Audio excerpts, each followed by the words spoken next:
Poor girl with her baby helps crying boy, not knowing his CEO dad was watching. Her life. The rain came down heavier than she had expected. Zara pulled the thin shawl tighter around herself as she adjusted her baby, Ayan, sleeping soundly against her chest. The road was slick, empty except for the sound of raindrops hitting the cracked asphalt. She had been walking for nearly an hour, her shoes soaked through, but she didn't complain. Complaining never changed anything. It never had. Life had been hard ever since she lost her husband in a factory accident. The compensation, money was barely enough to pay off debts, and the landlord had already thrown her out of the little room she had rented. Now, Zara had nothing but her baby, her courage, and an unshakable faith that somehow things would get better. As she trudged along the lonely road, she suddenly heard sobs. Not just quiet sniffling, but the unmistakable cry of a child, loud, panicked, and heartbroken. She stopped, looking around, unsure where it was coming from. There, a few meters ahead, stood a little boy in a black hoodie, no more than 6 years old. His face was red from crying, his cheeks wet with tears that mixed with the rain. His tiny fists were clenched at his sides as he sobbed uncontrollably. Zara's maternal instinct immediately took over. She quickened her pace despite the weight of the baby in her arms. Kneeling down in front of the boy, she placed a gentle hand on his wet cheek. "Beta, what happened? Why are you crying here alone?" she asked softly, her voice calm and soothing. The boy sniffled, struggling to speak. I lost my mom. She went to get something from the car and then, I don't know where she went. I'm scared." Zara's heart ached. She knew the pain of being lost, the fear of abandonment. Looking into the boy's tear-filled eyes, she smiled reassuringly. "Shh, it's okay. You're not alone now. I'm here with you. What's your name?" He hesitated before whispering, "Arham." "Aram, that's a strong name," Zara said kindly, brushing his wet hair from his forehead. "Don't worry. We'll find your mom. But until then, you're safe with me." The boy's sobs softened, though his lips still trembled. He looked at her baby in her arms. Is that your brother?" Zara laughed softly. "No, that's my son. His name is Ayan. He's sleeping because he doesn't like the rain much." For a moment, a faint smile touched Aram's lips. Zara knew that children, no matter how scared, always found comfort in being treated with love. She held his hand gently, ignoring the cold rain soaking her clothes. But what Zara didn't know was that at a distance, standing by a sleek black car parked on the side of the road, someone was watching. A tall man in a perfectly tailored suit, his face unreadable, stood silently under the downpour. He had arrived just minutes earlier, expecting to collect his son. Instead, he found a scene that shook him in a way nothing in his high-powered corporate life ever had. His name was Imran Khalid, CEO of one of the country's largest firms, a man feared in boardrooms, admired in financial circles, and envied by rivals. But right now, he wasn't the untouchable CEO. He was a father, one who had nearly lost sight of his child, and what he saw before him was not just a poor woman comforting his boy. He saw something money could never buy, pure, unselfish compassion. The rain blurred his vision, but not enough to hide the truth. This fragile woman, holding her baby with one arm and consoling his son with the other, had done what all his wealth and power could not. She had reached Arham's heart in his moment of fear. Imran's jaw tightened. He was not used to feeling helpless.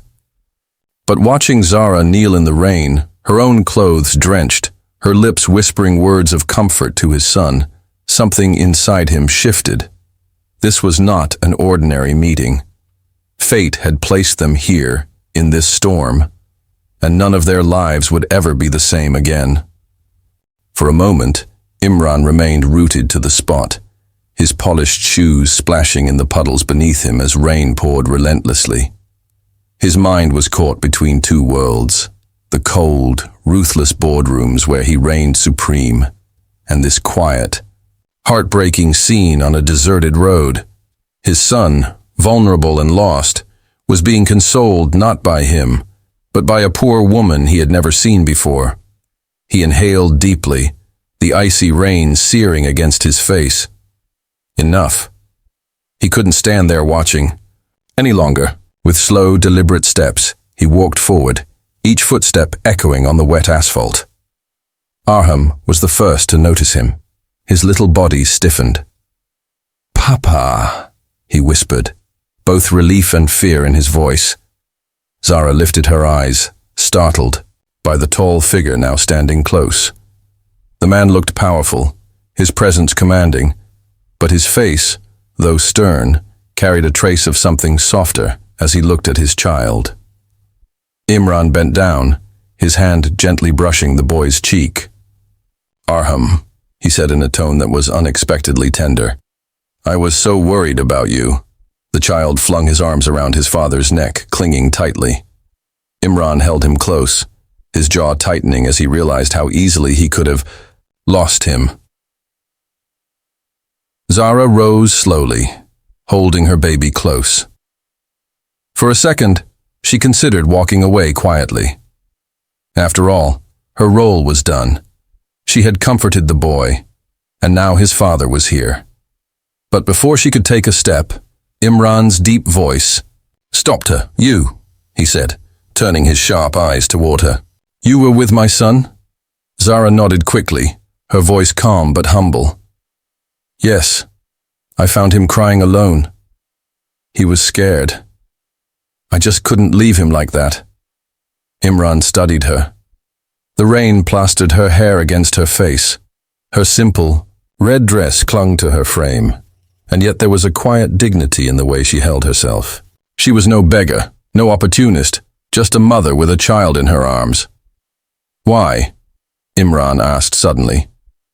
His tone wasn't accusing, but it carried the weight of someone unaccustomed to depending on strangers. "Why would you stop and help?" "Most people, they would have walked past." Zara blinked at him, slightly taken aback by the question. She tightened her hold on Ayan before replying. "Because he was a child in pain, and pain is something I know too well. No one should face it alone." Her words cut through the rain like a knife. For a moment, silence hung heavy between them.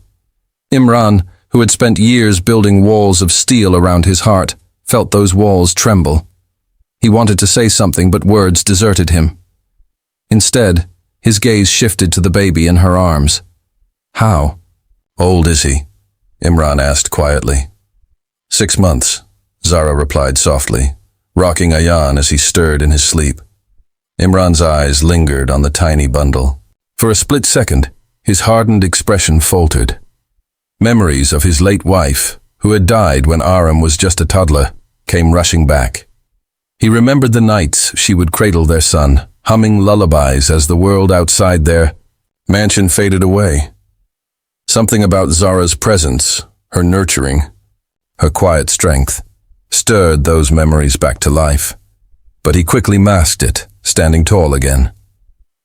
"You should not be walking here in the rain with an infant. Where are you going?" Zara lowered her gaze, embarrassed. "Nowhere, really. I was just trying to find some shelter. We don't have a place right now." Her honesty startled him. No dramatics, no begging, just plain truth, spoken with a quiet acceptance. For a man who had everything, it was a reminder of what life without privilege looked like. A sharp pang hit his chest, an emotion he had not felt in years. Guilt, gratitude, something he could not name. Arham tugged at his sleeve suddenly. "Papa, she helped me. Don't let her go." The child's words rang louder than the thunder above. Imran's eyes flicked between his son and the woman standing humbly before him. He knew then, this was no ordinary encounter. Life had placed Zara in his path for a reason. And though he didn't yet understand why, he wasn't about to ignore it. Imran straightened, his voice calm but firm. "Get in the car, both of you. I won't let you wander in the rain any longer." Zara froze. Shock rippled across her face. Accepting help from a stranger, especially a man who clearly belonged to a different world, was not something she was used to. But the sincerity in his tone and the pleading look in little Aram's eyes made her hesitate.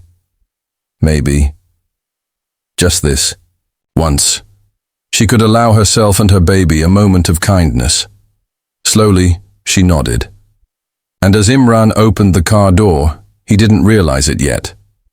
But this small decision would set into motion a story that would change all of their lives forever. The warmth of the car was almost overwhelming after the relentless cold of the rain. Zara sat quietly in the back seat, her baby Ayan wrapped snugly in her arms, while little Arham clung to her side as if he had known her for years. Imran sat across from them, his eyes fixed on the window, though every few seconds his gaze shifted back to the young woman who had appeared out of nowhere and soothed his son's fears. His expensive black suit was still damp, but he didn't seem to notice. His mind was restless. The silence in the car was thick. Aram, finally calm, leaned against Zara, his small hand resting on her arm. The boy's trust in her was almost startling. For Imran, it was both humbling and uncomfortable. His son rarely warmed to strangers, yet with this woman, it was different. Breaking the silence, Imran finally spoke. "What's your name?" Zara looked up, her voice steady though quiet. "Zara." Imran nodded slowly. "And your son?" "Ayan," she replied softly, adjusting the baby's blanket. The CEO leaned back, studying her. There was something about the way she carried herself, tired yet dignified, vulnerable yet unbroken. He was used to people either fawning over him or fearing him.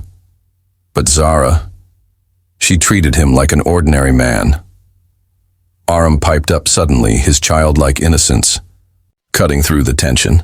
"Papa, she's nice. She told me I was strong." Imran's chest tightened. He could remember the last time his wife had said those exact words to Arham before illness had taken her. It was a memory he often buried under layers of work and success. But tonight, in the company of this stranger, the wound felt fresh again. Imran cleared his throat, trying to shift the focus. "Where were you headed in the rain? Surely someone like you has family." Zara's eyes darkened for a moment, but her tone stayed calm. "Family doesn't always mean shelter. Mine, well, let's just say they turned away when I needed them most." She paused, gently rocking her baby. "I was just looking for a safe place for the night." Her words carried no bitterness, no anger, only quiet acceptance.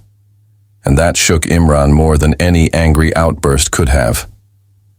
"Why didn't you ask for help?" he asked, almost sharply. Zara looked at him directly for the first time. Her eyes were tired, but there was steel beneath the softness. "Because people don't always help without wanting something in return. I've learned it's safer not to ask."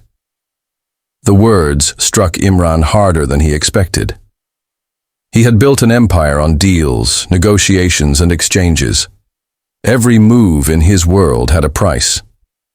Yet, here was a woman who gave freely, comfort to a crying boy, kindness to a stranger, without expecting anything. The car rolled through the city streets, the rain still pouring down outside. Finally, it pulled up to a gleaming high-rise building that seemed to pierce the clouds above. Zara stared at it in awe. Its glass walls sparkled even under the gloomy night sky. She had never been this close to such wealth before. Imran noticed her hesitation. "This is my home," he said simply, stepping out first and holding the door open. Zara froze.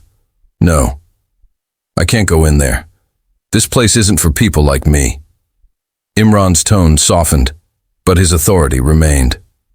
"You're already here, and you're not people like you. You helped my son when I wasn't there. That's more than most ever have.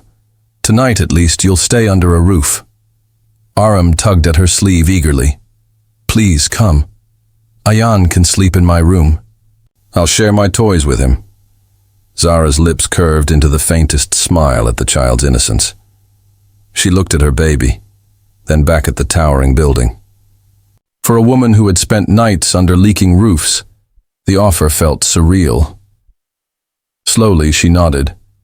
Inside, the mansion-like penthouse was a different world. Polished marble floors, golden lights reflecting off crystal chandeliers, walls lined with art that looked more valuable than anything she had ever owned. Zara felt out of place, clutching Ayan closer, her red dress still damp from the rain. But Arham ran inside happily, his laughter echoing through the vast halls. For the first time since his mother's passing, the boy seemed truly at peace. Imran walked beside Zara, his voice low. Don't look at this place and think it means happiness. It doesn't. He glanced at her, his eyes briefly vulnerable. Sometimes the richest homes are the emptiest. Zara looked at him, surprised. There was truth in his words, a truth she never expected from a man like him. And in that quiet moment, as she stood in the grand home of a man whose world was galaxies apart from hers, Zara didn't realize. Her life was already beginning to change in ways she could not yet imagine. Zara sat nervously on the edge of a leather sofa, the soft hum of the heater warming her damp clothes. Ayan slept peacefully in her arms, while little Arham sprawled on the carpet nearby, building towers out of colorful blocks. The contrast was striking. One child born into poverty, the other into unimaginable wealth. Yet in their innocence, they played side by side as if no difference existed at all. Imran watched them quietly from across the room, his hands clasped behind his back. He had hosted ministers, tycoons, and dignitaries in this penthouse, but tonight felt different.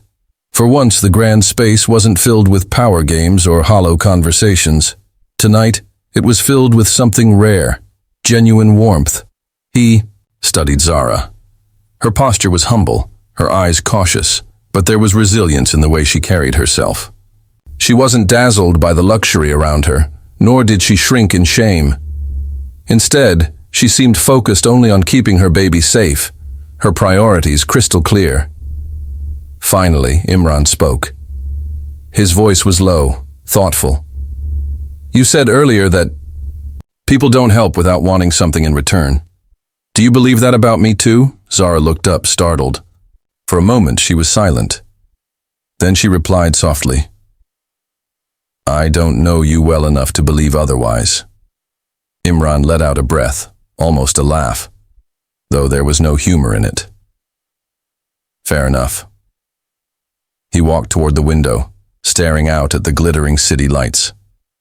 You know, Zara, I built everything you see around you with my own hands. From nothing, I clawed my way up, fought battles you can't imagine.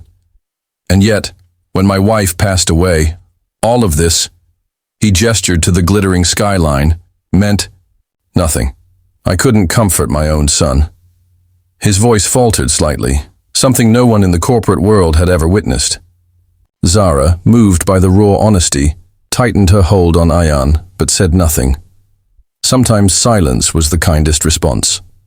Arham ran up suddenly, tugging at his father's sleeve. Papa, can she stay here? Please? I like her. And Ayan too. He needs a warm bed.